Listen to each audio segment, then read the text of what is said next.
Sato ma sadgamaya, tamaso ma jyotirgamaya, mrityorma amritam gamaya.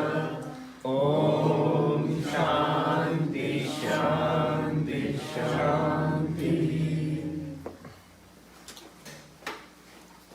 Om, lead us from the unreal to the real, lead us from darkness unto light, lead us from death to immortality. Om, peace, peace.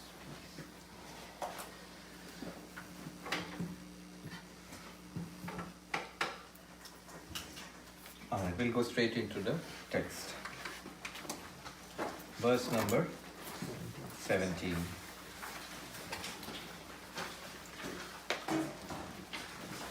The path of knowledge, Jnana Yoga. Manasam tu kim margane krite, Manasam tu kim margane krite, Naiva manasam marge arjavat, Naiva manasam marge arjavat. Inquiring, margane. Margane means to inquire. Margane kritya, inquiry being done. What sort of inquiry? Manasam tu kim. What is the mind? We discover, to our surprise, naiva manasam. There is nothing, there is no such thing as the mind. Or the mind falls apart under inquiry. And this is the direct path. In this direct path, marge arjavat, in this direct path. So the first thing is this direct path. Here, Ramana Maharshi is saying that the yoga we are taking now, the Jnana Yoga, this is the direct path. How is it the direct path? And what does it mean, the direct path? What are the advantages? In the path of bhakti, what is done is, an object is given to the mind, God, Ishvara. Hold on to Ishvara. You are holding on to the world. You withdraw from the world and hold on to Ishvara. My Rama, my Krishna, my Kali, Shiva, in whichever form. God, the God of this universe. And then what will happen? When you are entirely settled on God, the grace comes from that side and God will take care of you. So God is omniscient, omnipotent, omnipresent, and this God will take care of you and deliver you beyond sorrow. So that's the path, that's the procedure in the bhakti path. In the path of yoga, meditation, instead of thinking about a God who is separate from you, what is done is, you stop the activity of the mind itself. You still the activity of the mind. This continuous breaking out into waves, chitta vritti nirodha. And you settle the activities, still the activities of the mind, then you, the pure consciousness, you will reveal yourself. It will be revealed by itself. You will realize that you are pure consciousness. Now, here, Ramana Maharshi says that another path is, instead of stilling the activity of the mind or carrying on with the activity of the mind, instead of focusing on the world, focusing on God, that is bhakti. The natural activity of the mind is to focus on the world, think about things, the world. Replace it with God, that is bhakti. Stop that activity, that is yoga. What Ramana Maharshi says is, the path of jnana is to inquire into what the mind is. And that inquiry into what is the mind will translate into inquiry of who am I. We'll see how. When we inquire into it, then we will realize that you are Brahman, that you are Satchidananda, your pure consciousness, or in Ramana Maharshi's language, you are the heart. That will be obvious. Why? Because the problem here is one of ignorance. And ignorance is revealed by knowledge. And knowledge is generated by inquiry. Look at the equation. You are Brahman. Our immediate reaction is, I don't know it, I don't feel it, I don't get it. This, I don't know it, I don't feel it, I don't get it. This complaint is called ignorance. Ignorance of what? Self-ignorance. I am Brahman, I don't know about this about myself. If there is ignorance, the direct remedy is knowledge. If not knowing is the problem, then knowing is the solution. And knowledge will come from where? Where does knowledge usually come from? Inquiry, questioning. Any knowledge, it comes from inquiry. So we'll inquire into the nature of the mind, which you'll see it will translate into equivalent to inquire into nature of I, who am I? And then we'll see that I am Brahman. But there will be a process where the so-called I will actually fall apart under inquiry and the true I will reveal itself. That will happen. So that's the procedure. Why is it called direct path? Because first of all, it is,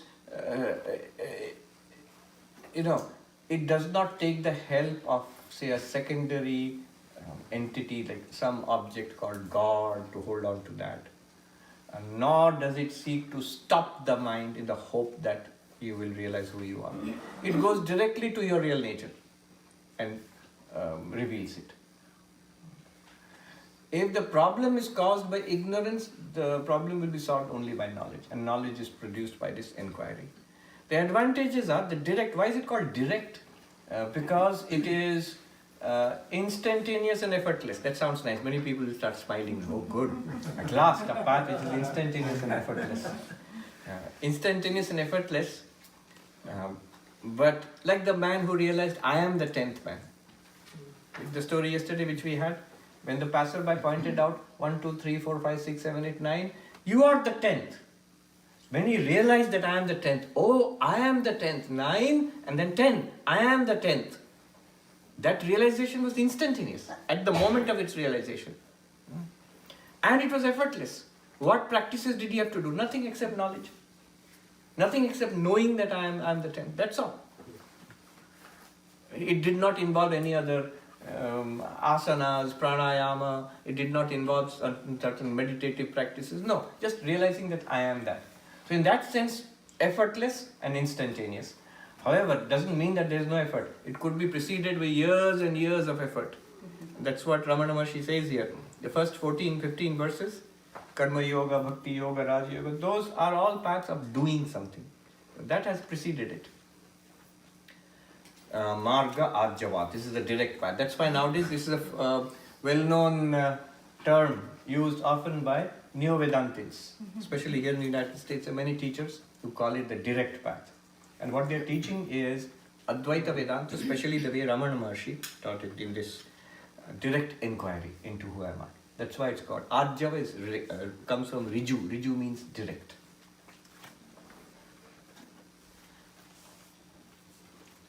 I'm reminded of a story I read recently.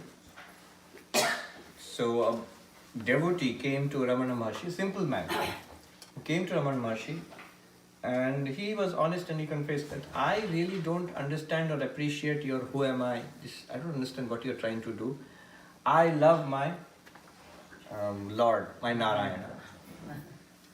Is it all right? And he said, yes, it is all right.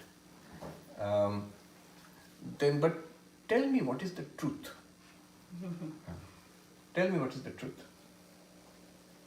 Then Ramana Maharshi said, the truth is you have to find out who am I. So the man went away. Then somebody asked Ramana Maharshi, that why did you do that? Don't you think that man would have benefited if you had given him a mantra of Narayana to repeat, devotional practice?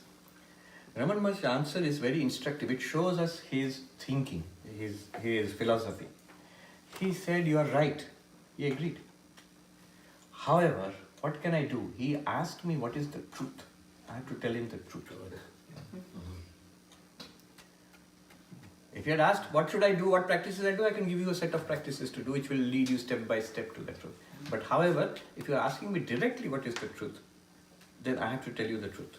The truth is, you practice who am I, you inquire who am I, and the truth will be revealed to you. That's the direct path. Why inquire into the mind?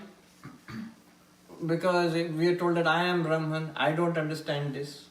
And the world, which is also Brahman by the way, ultimately nothing other than Brahman. But there is no way of inquiring into the world because the world just entangles us in itself. That's why he said, Drishya Varitam, turning away from the Drishya. If we are continuously engaged in the objects, the nature of the subject will remain occluded, hidden. So we must turn away from the Drishya, from the world. When we turn away from the world, what we next encounter, even the body, that also is not difficult to dismiss from. that I am not the body. But what we inquire next is, in my inquiry, who am I? I inquire what I encounter. I encounter the mind. So that's where the real subtle inquiry starts. That's why it says, Manasam Tukim. What is this mind? Word I've turned away from. Body is also Drishya. I've turned away from, inwards into it. But what is this mind? I closely, most of us, almost all of us, very few of us think I'm a bundle of flesh and blood. I'm a bag of flesh and blood. Very few. I'm somehow intimately connected with this body. That is alright. But I am not literally this body. Most of us, we don't say that. Any educated, grown-up, sensitive person, we will say we are the mind. We are very closely connected with the mind. I am this person. When I say I am this person, basically it means the mind. So, what is this mind? Inquiry starts. Then he says the result will be, when you do this inquiry, the result will be Naiva Manasam. Notice the difference in the paths. Bhakti path, use the mind. You're not inquiring into what is the mind. Use the mind, think about God instead of thinking about the word. Bhakti path. Yogic path, stop using the mind. Don't inquire. Inquiry also is using the mind. Stop using the mind. Stop the mind itself. Yogic path. That's why the yogi I met in Himalayas, he said, what about the Vedantins? Bahut baat karte hain. They talk a lot. The Vedantin will criticize the yogi. He's sitting quietly. What's the point of it? And the yogi will criticize the Vedantin. He's talking a lot. Books and papers and seminars and discussions and arguments. How will you become enlightened that way? The yogi thinks you have to at one point stop talking, stop reading and sit down quietly and meditate. Then you will become enlightened. The Vedantin thinks that you have to inquire. There is some confusion, some ignorance. Inquire into it until light comes. That is enlightenment, literally enlightenment.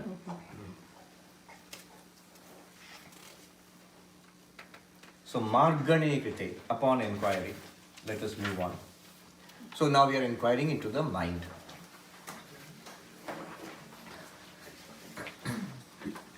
Eighteenth verse. Vrittayastvaham vrittimashrita Vrittayastvaham vrittimashrita Vrittayo mano vidyaham manah Vrittayo mano vidyaham manah. What is the mind? We inquire. We find mind is vritti. The mind is nothing other than the activity of the mind. The thoughts, memories, ideas, emotions, just the activity, continuous activity of the mind, that is the mind. Vritti, a series of movement of the mind. So, what becomes obvious when we inquire into the mind, when we introspect, let's take a look at this. We are going to study the mind, look at it. What do we see? Thoughts, vritti, chitta vritti. And all of these vrittis can be classified into two. They are not all the same. They all can be classified into two groups. One group is what is called idam vritti. It's about something. It's about the world. That means, Swami, I don't think about the world. I don't mean it in a global sense. I mean, you're thinking about, is the garage door locked? When is the next insurance payment due? What is the air quality? Then, when are the relatives or guests are coming? All of these things about people, animals, environment, office, business, community, job, my own health, all of these, idam vritti. This. I'm thinking about many things. And I'm thinking about my own thoughts also, my feelings, my emotions, all of this thought, this feeling, this emotion, this idea, this memory. All of this is idam vritti. Idam means this. Movement of the mind, thought of the mind about this. Then there is another category which is distinct from all of this. There's one kind of vritti which is aham vritti. I. Why did you distinguish the I from the this? Because the I is never regarded as this. It's I. And to me, everything else is this. To me, I am the subject. Everything else to me is an object. So these are the two categories. And then Ramana Maharshi points out something. Aham vritti ashrita, vrittaya to aham vrittim ashrita. Notice all the other thoughts are associated with the I. It is to I that these thoughts are appearing. It is to the I that all these thoughts are related. I am the one who's thinking about the air quality. It's not just a thought about air quality. I am there. I am thinking about the air quality. I am the one who's feeling anxious. I am the one who's feeling happy. I am the one who has got spiritual, philosophical questions. I. It's not that there is a spiritual Vedantic question floating in the air. No. I am thinking that. Aham vritti ashrita. All are associated, somehow tied to this I vritti. This I vritti. And notice, also, when the I vritti goes away, all the other vrittis also go away. Deep sleep. Then there's no thought of I. But there's no other thought also. You might say the opposite is also true, Swami. When all the other thoughts go away, I's thought also goes away. No. Sometimes I think, what are you thinking? Nothing. I am thinking nothing. But we never say, lot of thoughts are going on, but I am not there. We never say that. So I am there, and following my own existence is I thought. All other thoughts come. Sometimes all other thoughts disappear, but I remains. When the I thought disappears, nothing else remains. In deep sleep, for example, all vrittis are silenced. In samadhi, I thought disappears, all other thoughts also disappear. So, aham vritti ashrita. The mind is vrittayo manaha. What is the mind? These vrittis, these movements of the thought, of thought movements. And what are these thought movements? The I movement. The I thought. I thought. They are all associated with the I thought. They come and go with the I thought. Then therefore, what is the mind? The I thought. What is the mind? It is the I thought. He is reducing it to the I thought. Mind is vritti, vritti is the I vritti, therefore mind is I vritti. A is equal to B, B is equal to C, so A is equal to C. What is going on? Ramana Maharshi promised inquiry into the mind. Manasam tu kim. What is this mind? What did he find? In the mind there are two kinds of... In the mind there are thoughts. Thoughts is a general word. The Sanskrit word vritti is more comprehensive. It includes thoughts, memories, perceptions, emotions, all of it together. Right? So, and all these thoughts he divides into two. I thought and this thought. And all of these idam vrittis, these thoughts, are associated with the I thought. They take shelter in the I thought. Therefore, he says, essentially the mind is the I thought. Essentially. He is not saying that the other thoughts are not there. They're all there. But the I thought, the ego, the I vritti is the essential thing. So now we have proceeded so far. Let's see where he goes with this. 19th verse.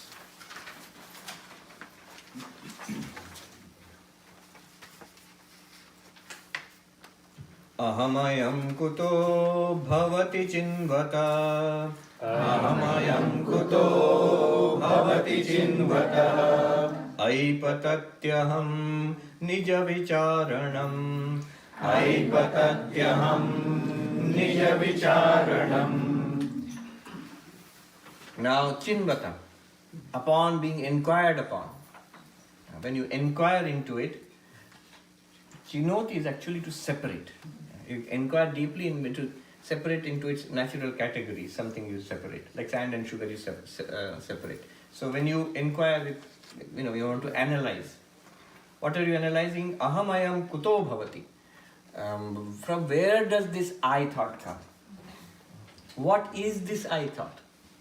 Why are we thinking this? Because this I thought is basically central to all the thoughts. And the mind is nothing but the thoughts. And we are inquiring into the nature of the mind. Why are we inquiring into the nature of the mind? Because our original inquiry is to who am I? Why are we inquiring into who am I? Because we are promised I am Brahman. And I don't realize that. So I am trying to realize that by inquiring. I inquire into who am I, find world is not helpful, turn away from the world, turn away from the body, turn to the mind. What is the mind? I thought and other thoughts. And the other thoughts are all sheltering in, associated with the I thought. When I inquire into the I thought, where is it coming from? What is it, this I thought? I patatyaham nija vicharanam. This is a statement of surprise. Lo, amazing. The I thought falls apart upon being analyzed. When you analyze it, nija vicharanam, when you analyze yourself, when you analyze this I feeling right now, it falls apart. Our question will be, yes, but how to analyze? What's the method? We will see that. Before we go into it, 20th verse is very important. Here we see the analysis of the I and then what happens or what we should expect. 20 and 21, very important. And the actual procedure we will see in 22.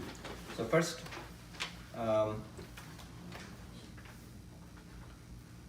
before I go into the 20th verse, let me give you a little basic idea of what's going to happen, what's there. The whole concept in Vedanta is your pure consciousness. And in you, the pure consciousness, which is called Atman, Brahman, in you, the mind appears, the body and the senses appear, the whole world, all appears in you. It's not that they are two separate things. There is the Atman, Brahman or consciousness and there is the world outside. We seem to think that. There is no margin dividing the two. There is no boundary dividing the two. It's appearing in you. Just like in a dream. In a dream, we see a world, places, people, things. Is the air conditioning on? Is it a little hot here? No. You feel okay? That's all right. Everybody's okay? Everybody's okay. So, the danger of being a little warm and comfortable is you fall asleep. The I thought will disappear. No, that's all right. That's all right. No, it's okay. I'm fine. As long as everybody's awake. No, AC is on. AC is on. Don't open it. Now, so you are pure consciousness. In you, this world is appearing, body, mind, and this entire world. Now, something interesting happens.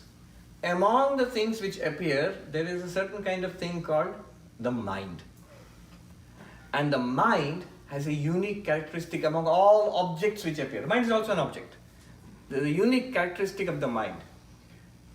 It can capture or it can reflect you, the pure consciousness. It can reflect you.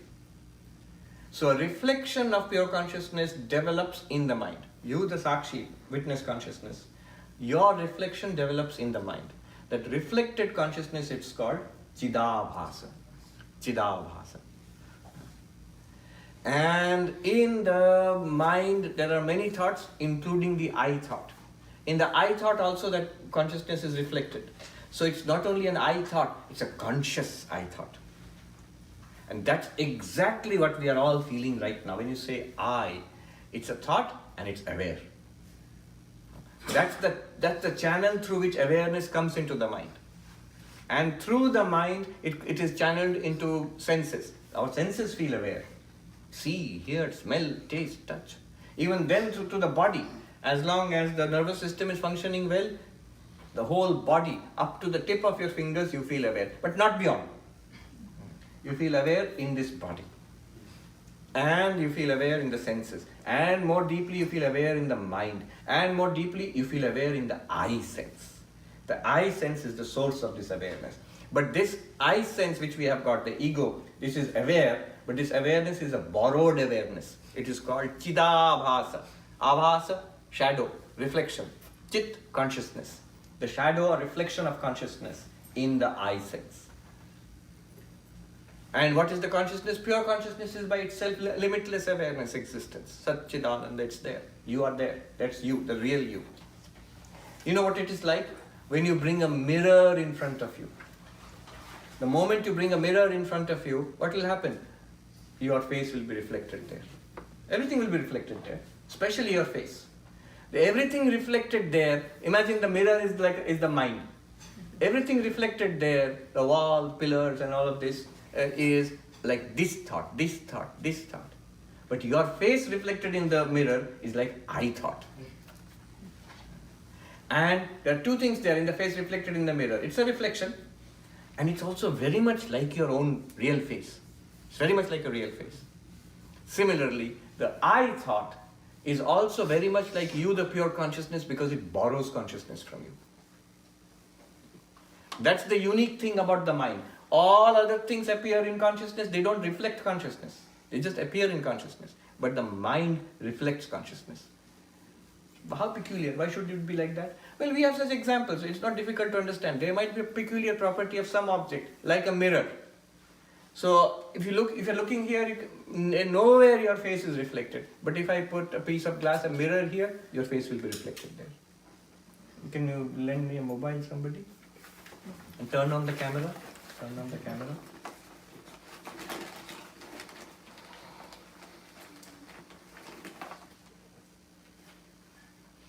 Turn on the camera. Yeah. So, where is the camera pointing? Yeah. Look, you're seeing all these objects, but now what happens when you look at this one more object? What happens suddenly? You're seeing yourself, right? Yes. You're seeing yourself. You can see your own face there. It's also an object. This is an object, this is an object, this is an object, but you're not seeing yourself. You're seeing your own face here in the camera. Now, notice you are reflected in the camera. Everything is captured by the camera. In the screen, you can see everything here. But you can see your own face also. Among all those things, one of the things which is seen is very much similar to you, your real face. That's the reflected face. Similarly, in the mirror of the mind, in the camera, the screen of the mind, all sorts of thoughts are there. There's one particular thought, which is the I thought, which captures you. You means you, consciousness. It shines with your light. And it can behave like a conscious entity. It illumines other things also. It illumines itself first, and it feels I. Then it illumines other thoughts. I am thinking.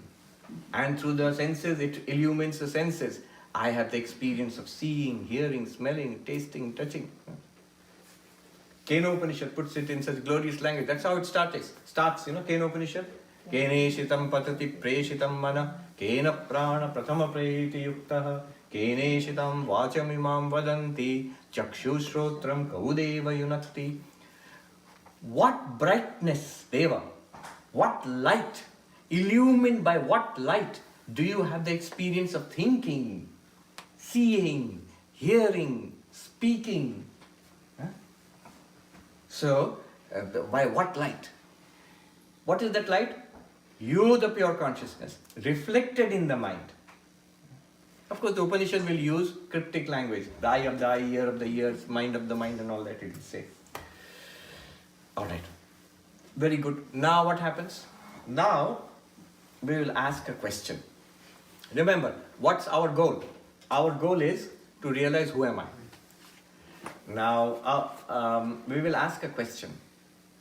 3 questions actually. This I sense, which is conscious, this conscious I sense, how is it related to the body? How is it related to the mind? And how is it related to the real I, pure consciousness? Let me repeat, 3 questions. This catch hold of the I sense, which we all are feeling now. And what is this I sense? There are two sides to it. One is that it's a thought, I is a thought, but it's also conscious. You're with me? Yes. Just like the reflection in the mirror. It's a reflection, just like all other reflection. But it's also very uncannily like you, your reflection. So the I thought, this ego, conscious, how is it connected to body, mind, and pure consciousness, the real I? The answer is, this I thought is connected to the body by karma. As long as prarabdha karma is there, this body, you will feel I am this body. This I thought will be connected to this body. When the prarabdha karma is destroyed, is exhausted, this body will die, and this I thought will no longer identify itself with this body. It will be part of the subtle body which transmigrates and goes on to other bodies. Punarjanma, it will go on. But then this body can be buried, burned, whatever. I don't care. But right now I care very much because I think I am associated with this. I say I am this, or it is my body. So I thought is associated. The answer is this. First question, how am I associated with this body? I am associated with this body by prarabdha karma, by past actions, by the results of past actions. When will this association end? When will I divorce my body? When the body dies. When will the body die? At the end of my prarabdha karma. That particular past part of my karma which ties me with this, which has produced this body. Up to that time, this I thought will be associated with this body. And when this body dies, the I thought will go along with the subtle body and then inhabit some other body. It will be born as a baby somewhere else. Then it will be associated with that body. Second question. How is the I thought associated with me, the pure consciousness? How is it associated with the consciousness? Not me, the pure consciousness. How is the I thought associated with consciousness? It's a subtle question. I am there and I feel conscious. So this reflected consciousness, how is it associated with this reflected consciousness? The answer is, it's naturally associated. As long as the reflector is there, it will be conscious. It will feel conscious. It is like asking, how is the reflected face associated with the mirror? How is the reflected face associated with the mirror? Your answer is, it's naturally associated. Every time you put a mirror, there will be a reflected face. You put a mirror in front of you, you put a mirror anywhere, there will be a reflection. And that reflection is naturally associated with the glass of the mirror. It's actually nothing other than the mirror itself. The reflection is nothing other than the mirror. If you touch that reflection, what will happen? You're touching glass. You're touching the mirror itself. Whatever is reflected in the mirror, trees, sky, water, whatever it is, you try to touch, you will not find trees, sky, water. You will just find glass. You will find the mirror only. It is natural. I'm translating, by the way. Those who have studied Drigdrishya Viveka, I'm just literally translating from Drigdrishya Viveka. Sahajam, natural association. As long as you feel the I thought, it will feel conscious. It is trivial almost, mathematically speaking. Trivial. It is, I thought will always be conscious. Because whenever the I thought is there, mind is functioning, mirror is there, face will be reflected. I thought is there, consciousness will be reflected. I will feel conscious. Third question. What is the connection between this I thought, which you have right now, and the so-called real I, which Advaita is teaching us, Atman, Brahman, the heart, pure consciousness? What is the connection? What is the connection? It's a crucial question. Only when you know the connection, you can cut it. You can transcend it or overcome it. What is the connection between your reflected face and your real face? What is the connection when you're seeing a mirror? When you saw in the mobile, when you saw your face in the mobile, what's the connection between your real face and this reflected face? Nothing. One sadhu put it in Uttarakhand very nicely. He said, "Bevkufi matra hai Mahatma ji." Stupidity alone is the connection. It is like somebody, just imagine the craziness, silliness of the situation. Like somebody who is seeing his own face in the mirror and so entranced with it has forgotten this is his real face. Thinks, I am that. I am that one. Now, if you ask the question, what is the connection between his real face and that one? You will say stupidity, ignorance, self-forgetfulness. Then what happens? All samsara will start. Mirror samsara will start for him. Dirt on the mirror, my face is dirty. Then scratch on the mirror, my face is scratched. Crack in the mirror, terrible, disaster, my face is cracked. Mirror becomes concave, my face has become concave. Have you seen the trick mirrors? My face has become concave. Mirror becomes convex, my face has become convex.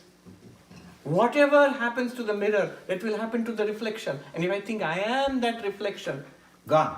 You're trapped in mirror samsara. Similarly, when I forget myself as pure consciousness and I think I am what? I am I. This one. Right now I'm feeling I. This is your reflection in the mind. More specifically, your reflection in the I thought. What is the mirror? The mind in general, but specifically Ramana points out, concentrate, concentrate, don't look at the other reflections in the mirror. Look at your face in the mirror. Look at the I thought in the mind. In the I thought, there are two components. Actually three. So there are three components. In that I thought, three components. In the reflected face, there are three components. What are the three components? Mirror, reflected face, and actually real face, which is not there, but it is causing that similarity there. It's causing the similarity. Real face, reflected face, mirror. Real Atma, Satchidananda, pure consciousness. Reflected consciousness, Chidabhasa, like your reflected face. And the I, Ahankara, the I thought, which is the mirror. Of course, all thoughts are the mirror, the mind itself. But I thought, specifically focused there. I thought is the mirror. Consciousness reflected there is Chidabhasa. And is like the reflected face. And real face is like Chit, pure consciousness. Put this framework in your mind. When will this go? Look at the three questions. What is the relationship between the I thought and the body? Prarabdha karma. As long as the body is alive, I will feel I am this body. I thought will feel connected to this body. When will this go? When the prarabdha is over. When will the prarabdha be over? At the point of death of this body. Actually, when the prarabdha is over, death will come for the body. Then the I thought will not be associated with this body anymore. The second question. What is the relationship between the I thought and consciousness? Reflected consciousness. Natural. It's the same as the relationship between the mirror and reflected face. Natural. Whenever mirror, reflected face. Whenever I thought is there, it will feel conscious. Right now we all feel conscious. As long as I thought is there, it feels conscious. Reflected consciousness is there when the I thought is active. When the I thought is not active, like in deep sleep, we often listen to Vedanta saying, yes, there is consciousness in deep sleep, but we don't feel that. We feel that, no, there is nothing in deep sleep. It's because what we mean by consciousness in our unenlightened state, what we mean by consciousness is that reflected consciousness, Chidabhasa. That disappears in deep sleep. We feel nothing in deep sleep. Limitless consciousness is shining upon the darkness of the deep sleep state. We don't see that at all. We don't see that at all. We don't realize that at all. Third question. So, when will this reflected consciousness cease? If you take the mirror away, reflected face will go away. If you stop the I thought, the reflected consciousness in the I thought will also go away. Like in deep sleep, no I thought, no consciousness in I thought also.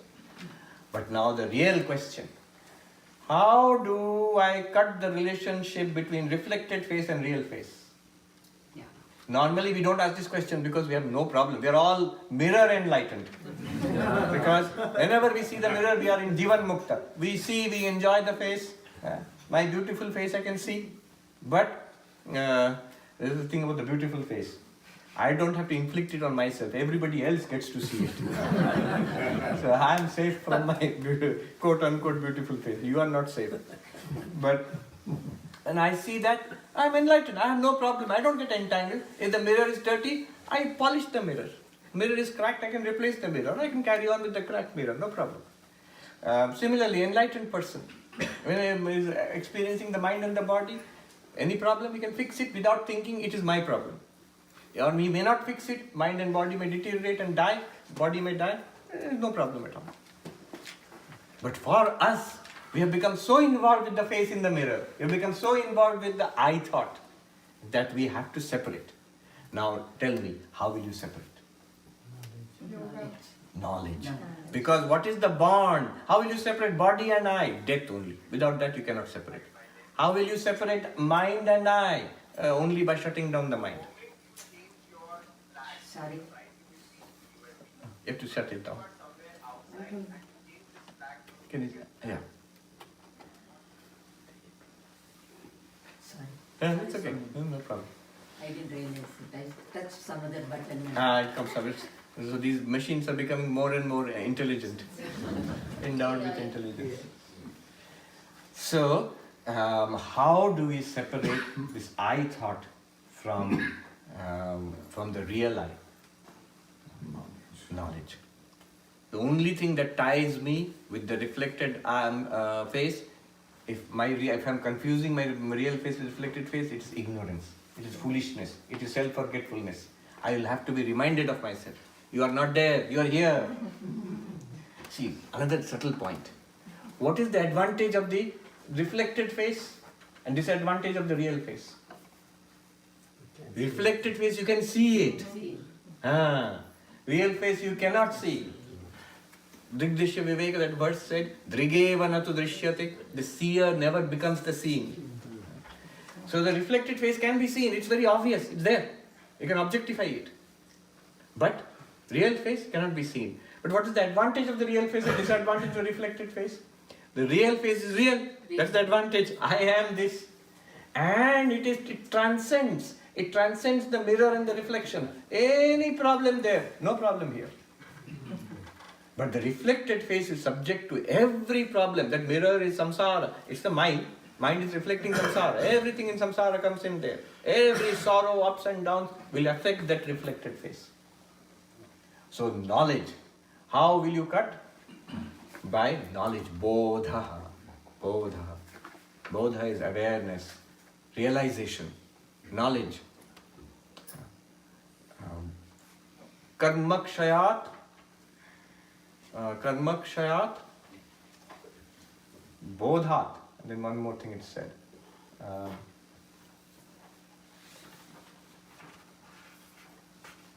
So the natural thing, the reflected eye and the mirror, reflected face in the mirror will continue as long as mirror is there. As long as mind is active, ego will be there. But you have to snap the connection between you, the pure consciousness, and that reflected consciousness there. That has to be snapped by knowledge. And that knowledge can only come through inquiry. So this is the background. Keep this in mind, the rest will become very clear.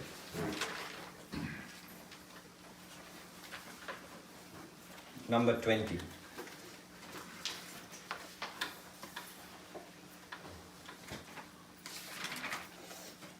Ahaminashabhajyahangahantaya Ahaminashabhajyahangahantaya Spuratirit swayam paramapurnasat Spuratirit swayam paramapurnasat 20th verse.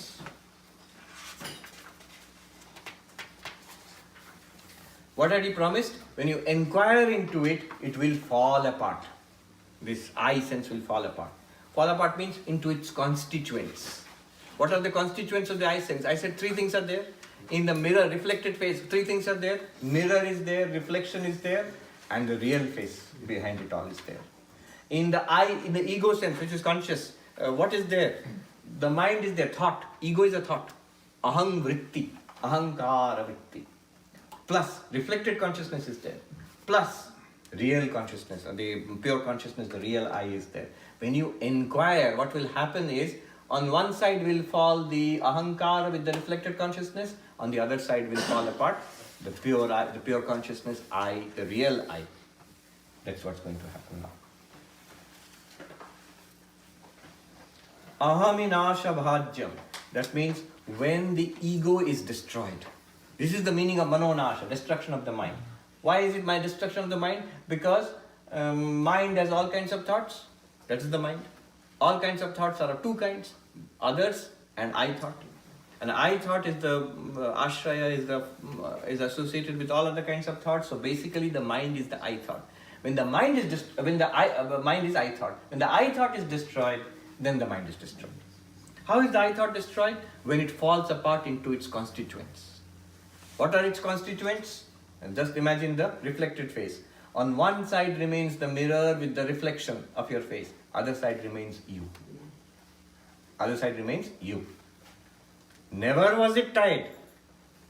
They say that chidjada granthi, the knot of consciousness and insentient matter. You have to cut that knot, like a Gordian knot. And Alexander the Great cut the Gordian knot. But here, how do you cut the Gordian knot? But through the sword of knowledge.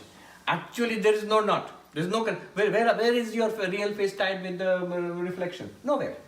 If you have that confusion has to be cleared up. That inquiry will show you are the witness consciousness. On the other side is the mind with its reflected consciousness and its ego. The two fall apart. So the aham, I thought, has fallen apart. On one side is ahankara, which is no longer I. On the other side is the real I, aham brahmasmi. It's not mentally saying aham brahmasmi, that's a real fact pointing towards the real I. This is called ahami nashabhajya. When the I thought comes to destruction, then what happens? Aham ahantaya. The real I is manifested. The real I is manifested. Shankaracharya points out, have you noticed Shankaracharya's Nirvana Shatakam? Mano buddha hankara chittani naham. Look at that first line. Mano buddhi ahankara chittani na aham. How do you translate that? Mind, intellect, memory, ego. I am not. If you translate literally, ego means the I. Then you will see, I am not. I am not I. So is he schizophrenic or what? No. He realizes that the ahankar, that component of the mind has these four components. The mind itself, the sankalpa, vikalpa, the movement of the mind, thoughts and feelings and all that. Then the intellect, which we are using to understand all this. That's also mind. We are using the mind. The storehouse, memory, the hard disk. And the ego sense, which appropriates all of this, coordinates and says, I am thinking, feeling, remembering. Now, I have forgotten my real face and I am associated with one reflection in that mirror, my face. Now, I am going to cut that by seeing that that's also part of the mirror. That's also a reflection. The real I is here. I am not I. Ahankara na aham. Remember the reflection example will become clear. My real face is not that reflected face. That reflected face is a reflection. It's in the mirror. It is similar to my real face. Similarly, the ahankara, the ego sense, is a thought. It's part of the mind.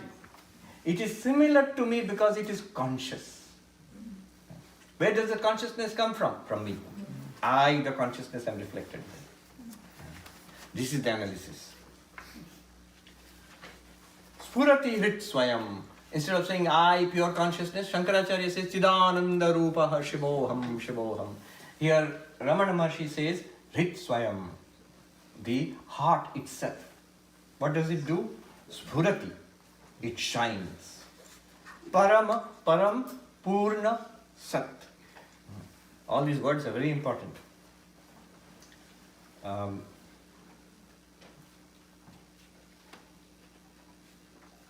So, Spurati Swayam. Spurati means shines. Shines reflects, shines points to consciousness. Consciousness shines by itself, Spurati. Swayam means self-luminous, Swaprakasha, self-luminous. I'm going to lead you through a very subtle but powerful analysis, which will point out to ourselves that I am the pure consciousness, I am Sat, I am Chit. And this Swayam, Spurati Swayam, Swaprakasha, self-luminous nature. I'll prove it. Here is the logic. It's in two parts. First is, my own existence is undeniable. I know that I exist. In our recent times, recent means about 300 years ago, Descartes, the famous French mathematician, philosopher. So we have all studied Cartesian coordinates, we all know that. But he was also a philosopher. And he's famous for, in the philosophy of mind, as the person who had this, the Cartesian project of doubting whatever could be doubted. Now, what is it that cannot be doubted? Is there anything that is so certain that it cannot be doubted? And what did he find? He found his own existence. Anything in the world can be, whatever I know, it can be doubted. Maybe it's a dream. He considered, this was before virtual reality, before computers. He imagined a thought experiment. He called it a malign demon. Suppose there is a demon which is supplying all my senses with vision, sound, just like virtual reality today. So I could be seeing this world, it may not be real. Or it may be a dream. It may be a hallucination, a dream, a kind of a virtual reality, Matrix movie. You seem to be there, you're seeing, interacting with people, everything is there, your own body, and yet the whole thing is an appearance. I could be wrong. It can be doubted. And we are often wrong in our experiences in the world. However, one thing I cannot be wrong about, which Descartes found, is my own existence. Cogito ergo sum. I think, therefore I exist. If I doubt, well, do I exist or not? I'm still thinking, therefore I exist. The doubter cannot be doubted. Hundreds of years ago, Shankaracharya wrote, Yaeva tasya nirakarta tasyeva atmasa. Whoever denies the existence of the self, it is the self of that very denier. To deny something, you must be there. The denier must be there. You cannot have a denial without a denier. So, I exist. It is indubitable. Nobody doubts this. But whatever I know can be doubted. Now the question is, how do I know that I exist? Let me repeat this. I exist. Step one, we have accomplished this. Nobody doubts it. I exist. But how do I know? How do I know that I exist? These are two different questions. My own existence, it's absolutely clear to me that I exist. But how is it clear to me? I can exist without it being clear to me. How do I know that I exist? Now the answer will be like this. Here's the second part of the inquiry. How do we know anything? All knowledge depends upon knower, means of knowledge and object of knowledge. In Sanskrit, pramata, the knower. Pramana, the means of knowledge. And prameya, the object of knowledge. The flower, here, to put it very simply, the flower is an object of knowledge, which is a fancy way of saying that you see a flower. You are seeing the flower. You are the pramata, the seer, the knower. The flower is the prameya, the object known. And you are using means of knowledge, eyes, pramana, chakshusha pratyaksha in Sanskrit. The perceptual, this visual perception, that's your means of knowledge.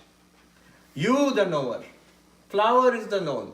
Eyes are the means of knowledge. Pramata, prameya, prameya and pramana. Pramata, prameya and pramana. Now I say, I know myself.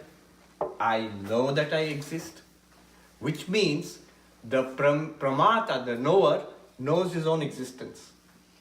To know his own existence, how do you know anything?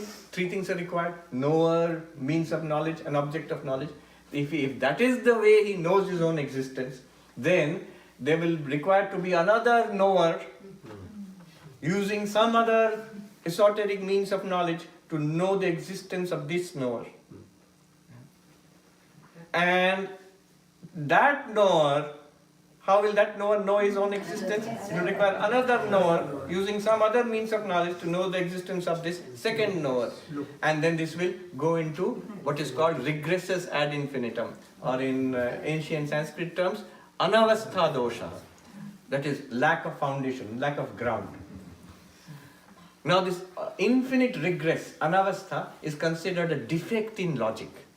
A defect in logic, a fallacy. There's something has gone wrong with your reasoning process. That's why you're stuck in this kind of a strange situation. Not only that, there's a huge price we pay for that. What is the price? No knowledge will be possible.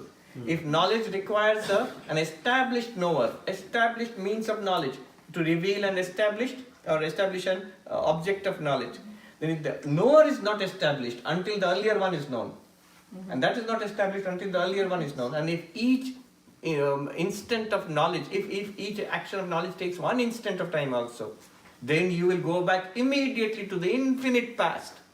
Knowledge itself cannot happen, because there will be no beginning to it. Then this series will never be completed. Then you will never see the flower. But yet you are seeing the flower. So knowledge is possible. Your own existence is established, and you said that I have no doubt that I exist.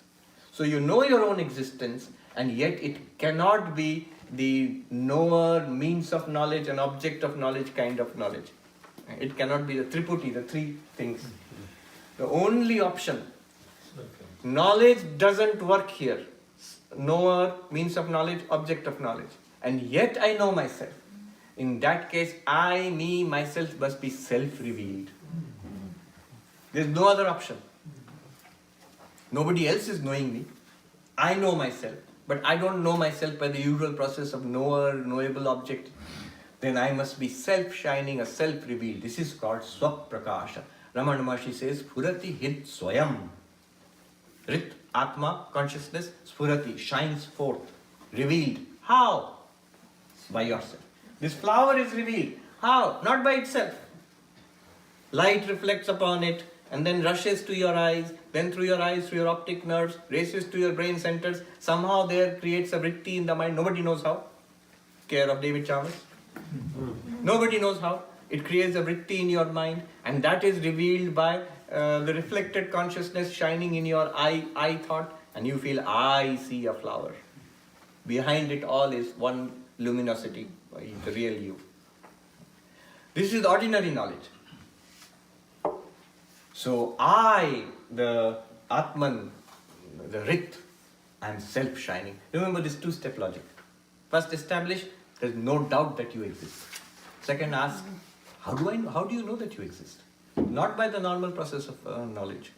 It must be self-shining, self-revealed. Very elegant actually. Advaita Makaranda, care of Advaita Makaranda. These are all the little arguments he has packed into that text, that interesting little text. So, Sphurati Hrit Swayam. I am self-luminous, self-shining. I shine, shining, everything else shines. Tameva bhantam anubhati sarvam. That shining, everything else shines. By your light, everything here is lit up. Tasya bhasa sarvamidam vibhati. Not only that, the only thing that we can be certain of is this self-shining self. Atman. Everything else that we know is subject to doubt. Whatever knowledge that we get by the usual process of knowledge, knower, object of knowledge, means of knowledge, is always open to doubt, is always open to correction, is always open to revision, peer-reviewed. So correction. So always. And that's how science progresses also. Descartes knew this. Knew means he had sensed it. He writes a very poignant point in his meditations. He says this. It is passing strange that of that which I know so much, I can never be sure of. And that which I am sure of, I know nothing. That which I know so much. What is that I know so much? Science, religion, literature, world, universe. I know so. Physiology, anatomy. I know so much. But nothing I can be sure of. Everything can be doubted. And what I am sure of totally, I, me, my own existence. But I don't know anything about it. Why I don't know anything about it? Now we know. We know why we don't know anything. Because he is thinking, to know something about myself, I also must use knower, means of knowledge, and object of knowledge. That way you cannot know yourself. It cannot be, it will lead to anavastha, infinite regression. What we know about ourselves, the next step which he did not take, then what am I? I must be something which is existent by itself and luminous by itself. Sphurati Hrit Swayam. Sphurati shines. This also shines, but it shines because you are deploying instruments of knowledge. But you shine, not because you are deploying instruments of knowledge. You are self-shining. And that self-shining you actually is the one which powers all knowledge. Kenopanishad. Because of what do I think, see, hear, smell, taste, touch, speak? It is because of that self-shining you. That's why, you see, if you are asked a question, what is the proof of all this, that you are the Atman? You know what the real answer is? Consider what you are asking. You are asking for proof. Pramana. All proofs depend upon you, the Atman. You shining, every proof operates. The proofs depend upon you. Your existence does not depend upon those proofs. Spurati hit swayam. Param, transcends. Transcends means just as your real face transcends all the problems of reflected face. Reflected face is crying, I am dirty, mirror has become dirty, I am dirty, I am dirty, I am dirty. Or mirror has become cracked, oh my God, I am gone, I am cracked. Or mirror is concave, convex, whatever is happening. The moon reflected in the water. When the ripples come in the water, the moon also wavers. But the real moon does not waver.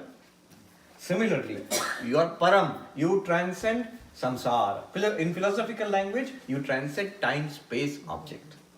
You are not limited by time. You are not limited by space. You are not limited by object.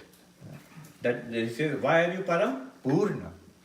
Purna means time, space and object. You are not limited by it, but they are all within you. See, param means transcending. You are beyond the time, space and object. Like you are beyond the mirror and its reflection. You are safe. Whatever happens to the mirror, you are safe. Purna means, now the mirror example will not appear anymore. Because the mirror is clearly separate from my face. But now Purna means it includes everything. You are beyond time, space and object means you are not limited by time. There is no time when you did not exist, there is no time when you will not exist. You are not born, you will not die. Birth and death are within time. You are not changing, that change is within time. So you are beyond time. You are beyond space. It's not that you are localized in a particular space and there is another space where you are not. That's like the body. The body is localized here, there is another space where you are not. You are all pervasive. You are there everywhere. An object. It's not that you are one object, this body, and not the others. Rather, you are everything. Sarvam Khalvidam Brahman. But when you come to Purnam, one more thing happens. Space, time and object are also within you. That's why the mirror example will not apply anymore. What will apply? Dream example. So in a dream, you are walking and talking with people, enjoying a cup of tea, enjoying the nice park and everything. When you wake up, so in the dream, what did it appear? I am sitting here, my friend is sitting here, and here is a table and a cup of tea, and we are enjoying, here is the park and trees and sky and smoke. It is all there, outside me. And beyond that is the world, vast world is there, unknown to me, which I cannot see also. All of that is there. When I wake up, what happens? When I wake up, I realize all of that.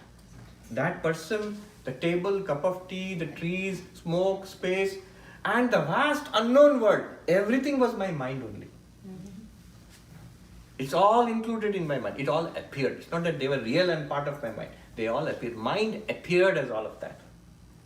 So Purna means you are that which appears as the universe. Then only non-duality is established. Purna Sat. All of this is nothing but being. Sat.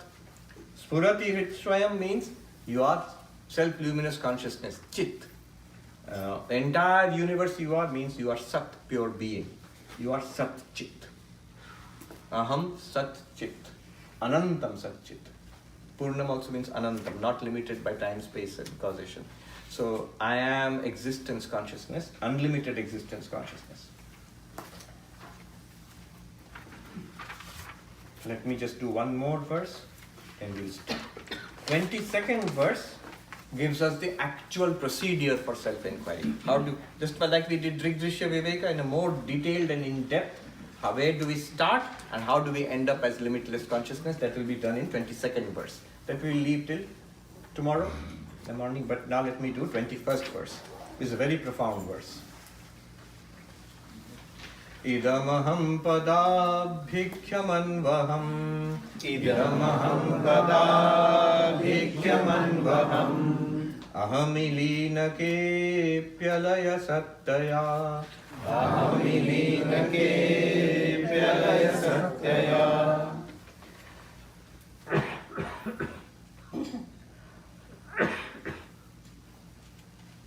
Idam aham pada abhikhyam anvaham.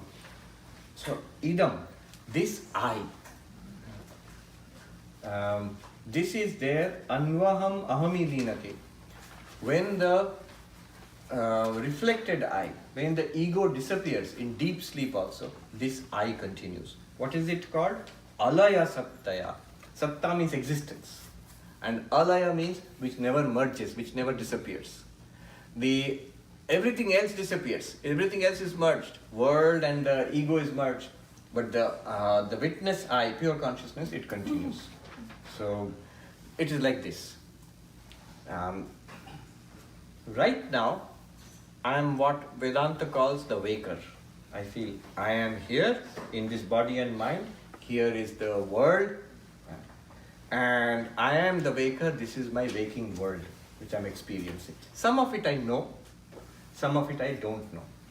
Here, by the way, let me add a little footnote, very important. When we say everything is in consciousness, a doubt often arises. But I am not experiencing what is happening on Saturn or Pluto or something like that. How is it in my consciousness?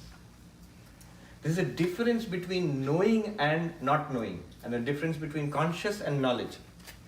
So there can be things which I know, and there can be things which I do not know. But as the known and the unknown, both are present in consciousness. Very important. Let me give an example. So the senior most member in our Vedanta society is Bill Conrad. He is 99 years old this month. He is a veteran of the Second World War. He used to fly bombers over the Pacific Theatre. A very interesting story of his life. And he has been in Vedanta since 1955. So one question he has, now how is it possible that the world is in my consciousness, Swami? The world exists and then we come to see it.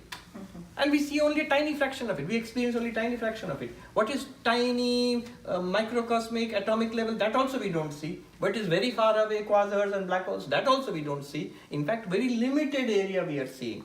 And the rest of the world exists quite outside my consciousness. How are you saying everything is in my consciousness? Then he said, one day he said, people, when I try to answer him, people tell me there, Swami, don't be in a hurry to answer him. He had these questions before you were born. Till now, nobody has been able to satisfy him. So one day he said, all right, Swami, I'm going to propose an experiment. We are going to leave this room. I'm going to put a camera. Literally he said this, there's a camera here. I'm going to put a camera, switch it on, and then we are both going to leave this room. Then we are going to come back. And I'm going to show you in the camera a picture of an empty room without any conscious being. The room continued to exist. The pictures prove that the room continued to exist even when we are not there. It is not in your mind or my mind. It exists outside and then we are experiencing it. Common sense view. This is called realism, as against what is called subjective idealism. All right. Now, I said to him, Bill, in your consciousness, you thought of this experiment, all right? And in your consciousness, you set up this camera. You are aware, right? In your awareness, you set up this camera. And in your awareness or consciousness, you told me, Swami, let us step outside the room. And we stepped outside the room in your consciousness, in your awareness. In your awareness, we came back into the room. In your awareness, we looked at the camera, the pictures, and we saw an empty room in your awareness. At which time did we step outside your awareness? Never. Nor is it possible. It's a subtle answer. A lot of people don't get it, what is being said here. It's a big step ahead in our understanding of Advaita to get this. The room exists as a known room in my awareness. The room exists as completely unknown in my awareness. The picture of showing me the room without me is also in my awareness. You say some distant planet is there, what is happening in that planet we don't know. Yes, this is what you are saying in your awareness. This global awareness which we are talking about, is it ever possible to even step outside it? You cannot. This entire problem of spirituality, religion, theism, atheism, everything is happening in awareness only. So that's a footnote I wanted to share with you. All right, so this is the waker and this is the waking world. This is called waking state. And then we fall asleep. When we fall asleep, what happens? The waking world goes away. The fact that I am lying down on the bed and sleeping, that also goes away from my experience. I, the waker, I also go away from my experience. Now I have a dream world. And in the dream world, I am there also. So I am the dream. Later I will say, when I wake up, I will say that I was the dreamer and I was experiencing a dream world. In the dream world, I don't say that because I don't think I'm dreaming. I think I'm awake and something is happening strange. I don't even think it's strange in the dream. So that happens. That's called dream state. And it's all happening in the mind. And then that also shuts down. The dream world goes away, the dream state goes away, the dreamer goes away, deep sleep. For a while, blank, no activity. There is no distinguishable dreamer and dreamt object or waker and waking object. It is just one indistinguishable mass of blankness. That is deep sleep state. You can say that there is a deep sleeper experiencing the blankness of deep sleep. You can say that. And this is called deep sleep state. So in Vedanta we have this terminologies. The triplets, 3 triplets are there. Waker, waking world, waking state. If you remember those who have studied Mandukya, you will say Vishwa, and then Jagat, Jagrat Prapancha, and Jagrat Avastha. Vishwa is the waker, the ego in the waking state. I am experiencing all this with this body and mind. What am I experiencing? Jagrat Prapancha, the expanse of this waking, the universe in the waking state. And what is this state called? Jagrat, waking, where you contact the world through sense organs. Then there is the sleeper and the world of the dreams and the dream state. In Sanskrit, Taijasa, Swapna Prapancha and Swapna Avastha.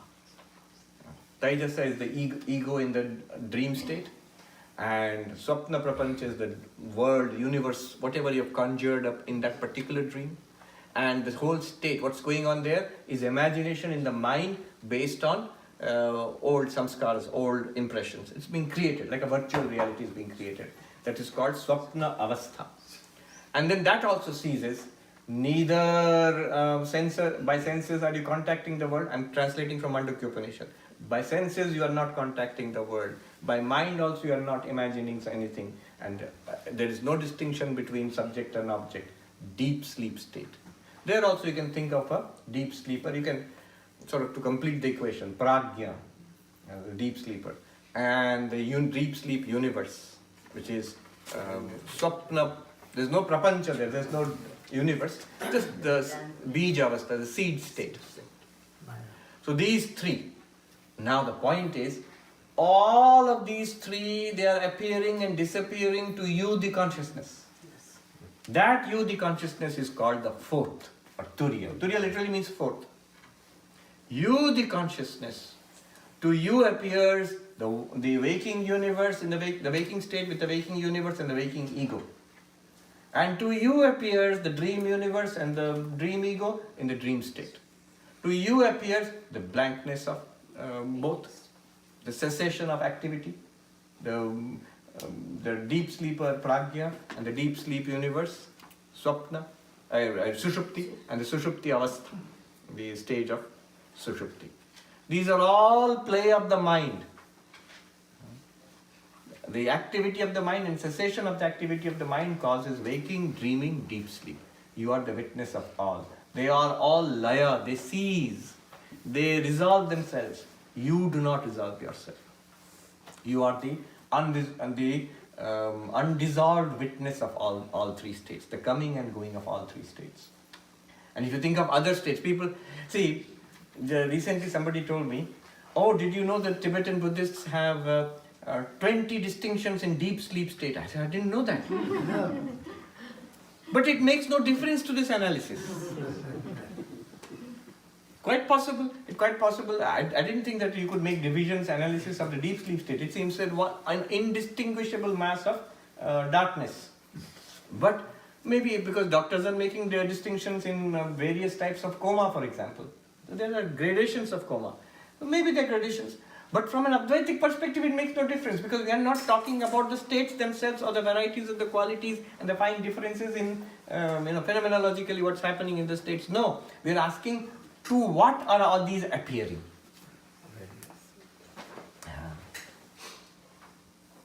Again, let me point out something crucial about Advaita Vedanta is We are interested in the experiencer, the experiencing consciousness, not in the contents of your consciousness. We are not interested in the experiences as such. The path of bhakti is interested in experience of one thing. Replace world experience with God experience. Bhakti. The path of yoga seeks to stop the experiencing mind. Stop the world experience. Still the mind. But you still experience the stilled mind. And the path of Advaita says, neither world experience, nor God experience, nor active mind, nor stilled mind. To whom are all these appearing and disappearing? Alaya Sattaya. The one unresolved, non-dissolved existence. To whom all these are appearing. That's what we are interested in. This is an important principle to understand in our life also. If you go to an, there is the story of somebody going to a monk in the Himalayas and says, "Oh Swami, I have so much sorrow, suffering." And Swami shouts at him, saying, "I don't care." How cruel! You don't care about my suffering. He says, "I care about you, not your suffering." See, suffering is the content of your experience. I am pointing you back towards the one who is suffering. I am more interested in that one. When we do, I'll tell you why this is important. Simple point but important. When we do Jagrat, Swapna, Sushupti, waking, dreaming, deep sleep, often somebody will ask, "So in my dream I experienced such and such things and then they turned out to be true in the waking state. So dream is also true?" Or I saw such and such thing in my dream. What does that mean? That is not the analysis of waking, dream, deep sleep. That is something your therapist will be interested in. Lie on the couch and tell that fellow all your dreams. What you experienced in the dream, he is interested. He will write down what he is interested in and give you some analysis based on that. Vedanta is not interested in the contents of our dreams. Vedanta is interested in that which makes dream possible. To whom is the dream appearing? To whom is the waking appearing? To whom is nothing appearing? Deep sleep. Blank. That one we are interested in. See, this thing continues in our spiritual life also.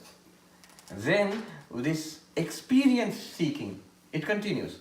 So we start seeking extraordinary experiences. Then what does this experience mean? And their experiences have meanings. In different paths, they have meanings. And the Guru can tell you that. But Advaita is not interested in that.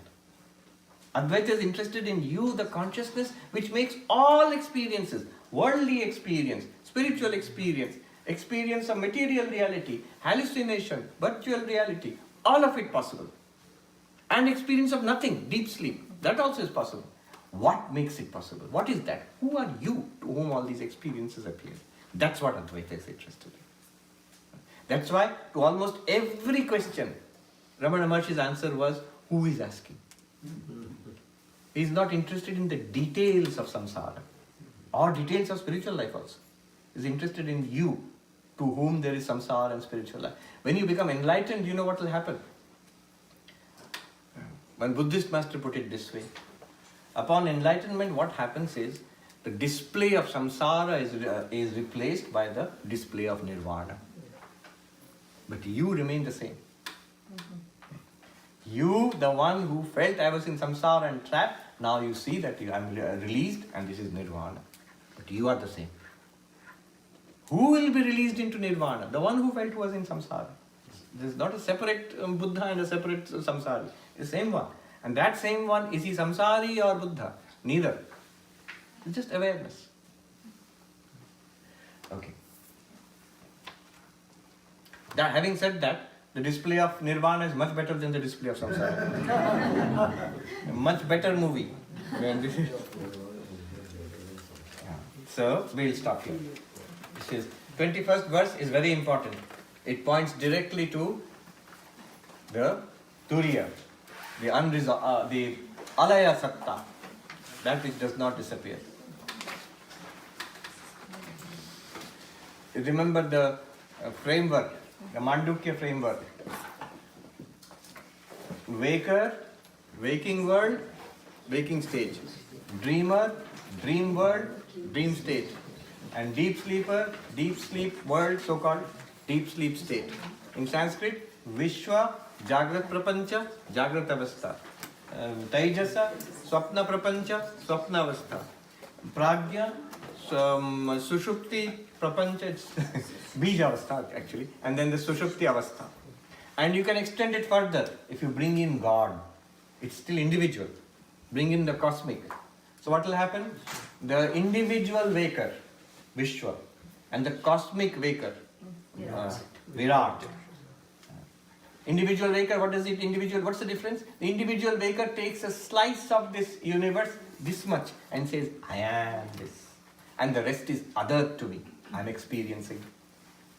And then samsara starts. Virat, the cosmic waker, is the one who is awake and experiences itself as one with the entire universe. That's the God of Vedanta. And then at the subtle level, dream level, the individual dreamer, Taijasa, and the individual dream state, the individual dream world, and then the cosmic dreamer, Hiranyagarbha, another name, cosmic mind. When all our minds are connected, the internet of minds, that's the cosmic mind. And then the deep sleep is Ishvara. So Pragya, the individual deep sleeper, and the cosmic deep sleeper is Ishvara. That's why Vishnu is always depicted as couch potato. He's lying down on the Sheshnaga and sleeping. Now, one thing to note here, behind it all is Turiya. There's one consciousness, you, the real you. The real you in association with one causal body, Karana Sharira. The real you, Turiya, Atma, Hridaya, what he calls Rit, will now be called Pragya, with one causal body. The real you in association with all causal bodies taken together are called Maya. In association with Maya is called Ishvara, God, you. Your name is individual deep sleeper. Your name is cosmic deep sleeper or God. More familiarly known by #God. Then you, the pure consciousness, in association with one causal body and one subtle body, will be called Taijasa, the dreamer. You, the same consciousness, in association with all causal bodies and all subtle bodies, will be called Hiranyagarbha, cosmic mind. Consciousness plus cosmic mind.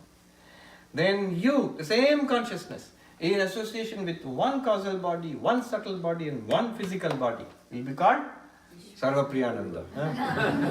Vishwa. Vishwa is a generic name. Each have individual names. Here, all of us, we have individual names. But you are the same pure consciousness. And you, the same pure consciousness, in association with total cosmic causal body, total subtle body, total physical universe, is called Virat. But and all of these are appearing and disappearing, Jagat Mithya, so they are like a movie appearing before you. In reality, you are that limitless consciousness. Turiya, Atman, Brahman, Rit. That's what you are, right now. You bifurcate yourself into individual and God. Questions? I think we have 5 minutes more. Yes. Just extending what you were talking about, these different states.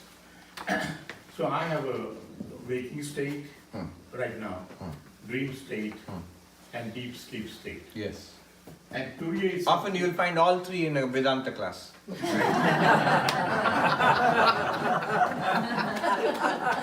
Yes. And Turiya is? I don't know, I've been in waking state for the last 1.5 hours. So, now let's go to the Utkrishta Yogi, Yes. Sthita Prajna. Yes. And I'm just trying to imagine or vicariously experience how his state's going to be different from mine. So he has realized this is all a dream. So he is actually going through a dream waking state, a dream state, and dream dream deep sleep state. Correct. Okay. That one thing might be that first of us, straightforward common sense answer. Do they wake, dream and sleep? Yes, just like rest of us. And no. If you really pushed matters, he will say that I am forever awake, because their waking is consciousness. It's like saying, are there days and nights in the sun? No, the sun is ever shining, but all days and nights are due to the sun. It's I shining on my own appearances which causes these waking, dream and deep states at this individual level or cosmic level. But I by myself am ever shining. I'm ever awake. The more and more we identify with, we turn our attention to our ever shining nature, even the idea that I can dream or sleep doesn't stand. That I'm ever shining. I am shining. There's one Swami, I forget his name, the Ramakrishna Math, he was in Thrissur. He wrote a poem which I never read, but I like the name of the poem, Midnight Sun. That is the Atman in deep sleep state, the midnight sun. Sometimes you see in Nordic countries, it's night, but the sun is shining. What is it like? When there is no universe, no body, no thought, no personal identity, yet I'm fully awake, limitlessly awake. So Turiya is the ever-shining state? Yeah. Not ever-shining light to which all these states appear and disappear. Oh, okay, yeah. And that you are. That's what we are. If you ask, so do you wake, dream and sleep? No. Gaudapada Acharya himself in the Mandukya, he talks about waking, dreaming, deep sleep, and then he makes a point. In the Karika he says, actually there are only two states, sleeping and dreaming. So, he says, waking and dreaming. He makes two distinctions. He says that waking and dreaming, he puts it same. Dream and sleep, he says two states, yeah. Yes. So waking and dreaming are both dreaming. Yes. They're just, he makes it equivalent. And then you don't have any particular experience, that is sleeping. These are only two states. So the waking is Ishvara stream. Yes, waking is Ishvara. And sleeping is an individual. Yes, but then if you look at, there are different perspectives. There's something called Srishti Drishtivada and then Drishti Srishtivada. Srishti Drishtivada is the common sense approach which we have. We are individual beings and there's some cosmic being called Ishvara. Just as I have a dream of my own, similarly Ishvara has this dream. But Drishti Srishtivada would say that you are the only being who's there. And this world is your dream. So your waking and your dream are both dreams. And deep sleep is no particular experience. The reality is you, the ever shining. Question? Yes. Swamiji, can you explain in brief terms, how Siddhartha Gautama's approach was similar or dissimilar to all the different approaches you have talked about? It's a big question. I have some talks on it. You'll see Vedantic self and Buddhist non-self. Not nonsense, non-self. Or no self. There's a talk on that. If you look it up on YouTube, details are there. Recently, there's one. And then there is a talk on Shunyam. That will show you the evolution of Buddhist philosophy about this. I think Buddhism was pointing to the same truth, which Advaita Vedanta is pointing. But he was quite an innovator. So he took the core idea from, he had the core idea from the Upanishads. But then he developed his own path to it, which is now what is called Buddhism. As you go closer, you appreciate the differences. But I still hold on to the fact that they are not pointing to two different realities. They are pointing to the same reality. Let's put it this way. I like this formulation. Advaita, so there are two ways of misunderstanding. One is a way of misunderstanding Advaita, one is a way of misunderstanding Buddhism. The way of misunderstanding Advaita is to think that we are talking about something. Something called the Atman, something called Brahman. It's not like that. So one might be puzzled. So it's not a thing? No, it's not a thing. It's like if you have multiple ornaments made of gold, necklaces and bracelets and and rings. And then you start talking about gold. Gold is the real thing, you know.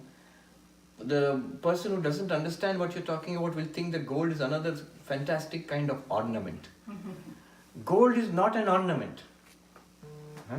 Gold is not an ornament. The moment you say that to a person who knows only ornaments, they will say that, oh, so gold is not an ornament and gold is nothing. No, it's not that gold is nothing. Gold is the reality out of which all ornaments are made. But gold is not another type of ornament. So when we talk about Atman, Brahman, the tendency is we know things in the world. So are you talking about some very spiritual, subtle, extraordinary thing? No. It is the reality of all these things. Just as gold is the reality of all ornaments, it is the reality of all these things. So, the way of misunderstanding Advaita Vedanta is to think that Atman, Brahman, Satchidananda is something. There's a list of catalog of things, there's one more thing. That becomes dualism. That there are many things and there is something called God. Then the way of misunderstanding Buddhism is, they're trying to say nothing. They're not trying to say nothing. They're not saying that the no self is zero, nothing. It's not nothing. So it's not a thing, it's not nothing. The Buddhist masters themselves clearly point out, Nagarjuna and others, that you do us an injustice if you think we are nihilists. So it's not a thing, it's not nothing. I like to call it no thing, no hyphen thing. So no thing is not nothing. No thing is not a thing. Atman, Brahman, pure consciousness is not a thing, but it's not nothing. It's very different, very, very far from nothing. It's in fact the reality of everything. Okay, one more. You had a question and then I'll come to you, yes. So Swami, everything we are discussing about is in Maya, correct? Yeah. Yeah. So there is no answer to why Maya is. That's so basic question we are not. There is even in all the theories, why Maya is never been True. truth. But we can answer that. So we're going to answer that question. Why is there Maya? Hold your breath. Or don't. Everything we're discussing is in Maya, true. But Maya is also in Brahman. And you are Brahman. So everything we're discussing is in you. And you are real. Anyway, but now the question is, but then why all this? Why do we at all have to trouble Prabodji and sit in his basement and talk about endless, subtle, ancient philosophies? Somerset Maugham put it very well. He went to meet Raman Maharshi. And he had read Vedanta. He has written some essays which is very good. The famous novelist, English novelist, Somerset Maugham. So then he says, when he says that Brahman projected this entire universe through Maya, and he writes in his dry British humor, he writes, one feels Brahman could have left well enough alone. Brahman could have not done this and spared us all this trouble. So, now what is the answer? There are multiple answers actually, but I'll give you two of the most sophisticated. One answer, philosophically most sophisticated answer, they will say the question itself is wrong. Now you might ask, why is the question wrong? So here's the answer. Vivekananda actually has given this explanation. He says that when we ask why, we are asking for a cause. Why is it smoky? Because of Canadian fire. Why is there Canadian fire? Because of global warming. Why is there global warming? And so on and so forth. So you're asking for a cause. When you ask why, I'm seeing an effect, and you're asking for a cause. Why is this happening? Now, Maya itself is causation.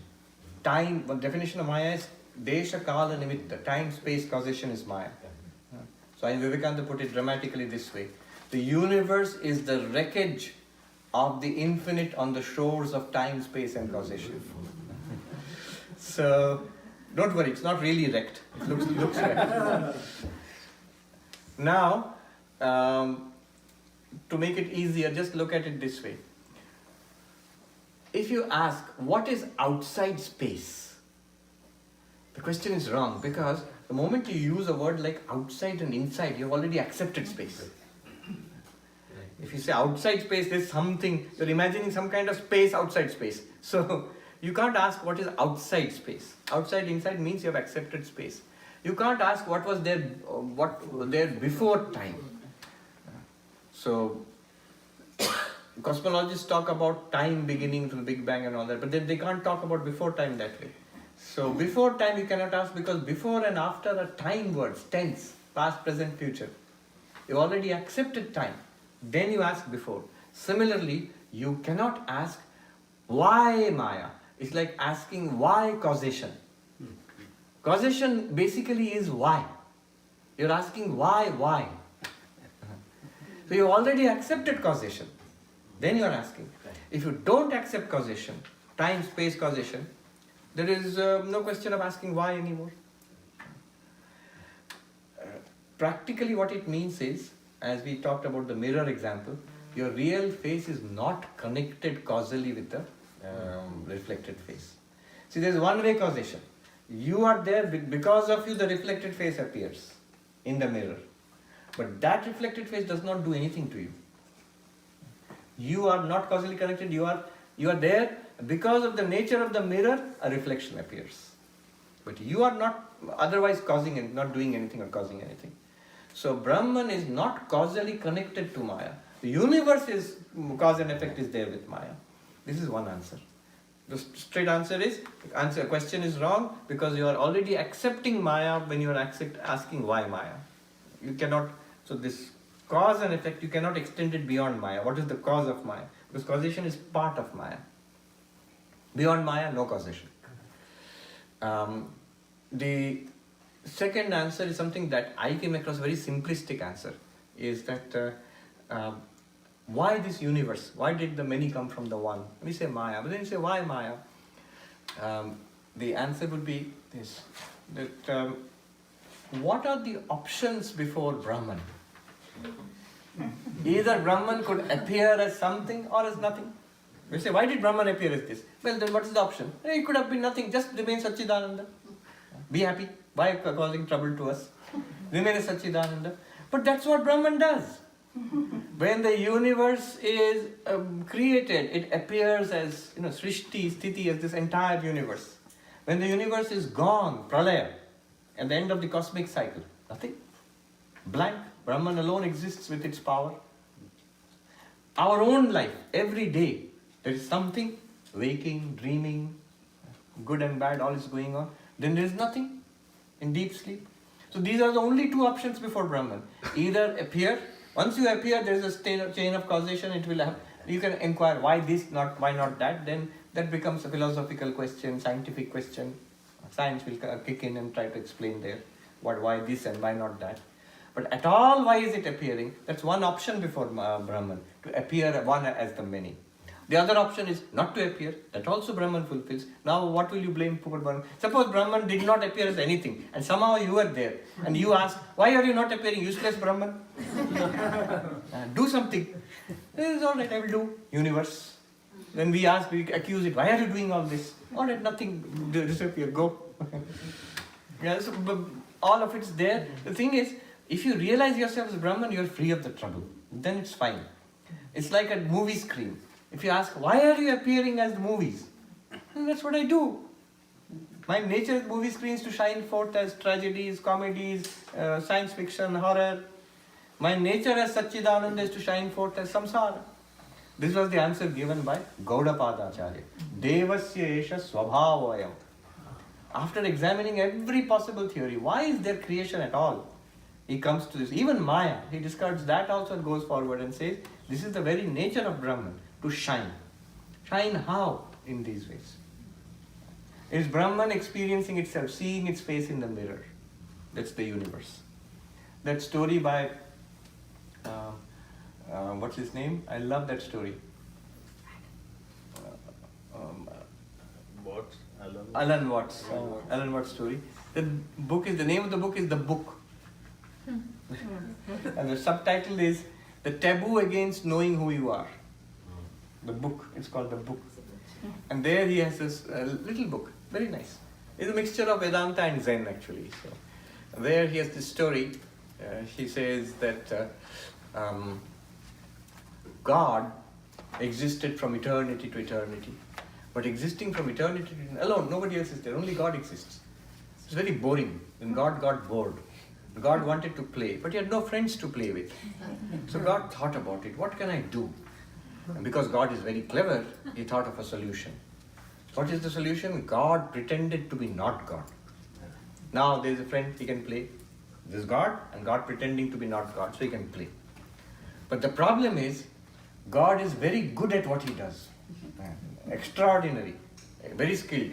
So when he pretended to be not God, he pretended so well he forgot that he was God. And then God pretending to be not God and trying to find out who he is, this is samsara, here we are. That is Alan Watts. So should we wrap up? Om Shanti Shanti Shanti Hari Om Tat Sat Shri Ram Vishnu. Depending upon your deity you worship. In our tradition we say Ramakrishna Arpanamastu. Someone say Krishna Arpanamastu. Someone might say Sri Ramana Arpanamastu. Alright.